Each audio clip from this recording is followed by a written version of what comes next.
Nakakagulat. Dahilan kung bakit sinugod si Catherine Bernardo sa ospital nalaman na.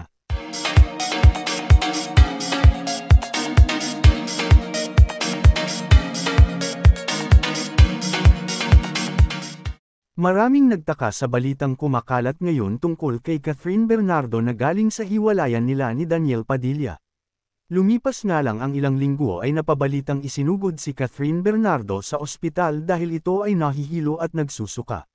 Nagulat ang mga kasamahan ng aktres dahil ngayon lang daw ito nangyari sa kanya. Mabilis nang kumalat sa social media ang balitang ito at naging sanhi ng samot-saring mga pahayag mula sa iba't ibang influencer. Bagkus ang aktres daw ay nagdadalang tao o buntis, at ang tanong ng karamihan ay si Daniel Padilla nga ba ang ama nito? Pambabatikos nga umano ang inabot ng aktor na si Daniel Padilla dahil sa balitang ito. Hinahantay pa ng mga netizen ang pahayag ng aktor para depensahan ang kanyang sarili at ilan sa mga netizen ay hinihintay ang magandang recovery ni Catherine. And this are Chika for today mga ka-showbiz, sana nag-enjoy kayo. Don't forget to like, share, subscribe and click the notification bell for more updates.